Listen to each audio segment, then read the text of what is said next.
أهلا بكم في نشرة أخبار الجمعة 18/3/2060. استقرار غير مبرر لسعر الجنيه المصري أمام الدولار، حيث استطاع الجنيه وضع الدولار في موقف محرج بعد أن استمر سعر الدولار مستقرا عند 50 جنيه مصري، وذلك لمدة 3 ساعات متتالية. الأمر الذي جعل بعض المصريين النزول لميدان التحرير للاحتفال بهذا الحدث. وبالانتقال لميدان التحرير، يمارس بعض المسؤولين رياضاتهم المفضلة بإغلاق محطة السادات وفتحها، ومن المقترح أن يقوموا باعتماد هذه اللعبة في دورة الألعاب الأولمبية القادمة 2062.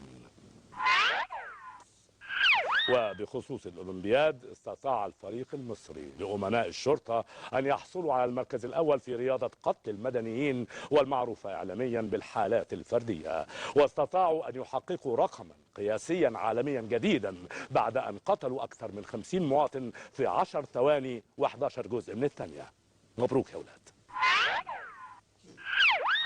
وفي يوم أطلق عليه يوم الخلاص وعودة الكرامة، استطاع اللاعب زكي فجلة أن يحرز هدفين للمنتخب المصري في كأس العالم أمام المنتخب الفرنسي أخيرا، وبذلك يصبح هو هداف مصر في كأس العالم، وينقذ المصريين من الذل والمهانة التي عاشها المصريون بسبب الكابتن مجدي عبد الغني. جهاز حماية المستهلك يوصي بخفض سعر الآلات الحادة والمشانق والسم الفيران، ويأتي ذلك في إطار خطة الدولة في التخفيف على المواطن البسيط ومراعاة حقه الطبيعي في الانتحار.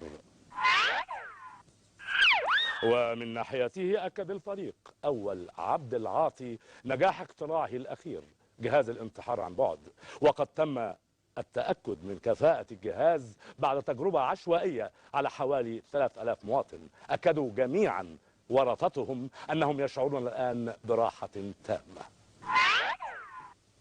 قرار حكومي رقم 1,000,001 بزيادة عدد أيام السنة إلى 1480 يوم بدلا من 365، ويأتي هذا القرار في خطوة ذكية من الحكومة للتحايل على التعديلات الدستورية الأخيرة، والتي تنص على أن أقصى مدة حكم للرئيس هي 40 سنة فقط.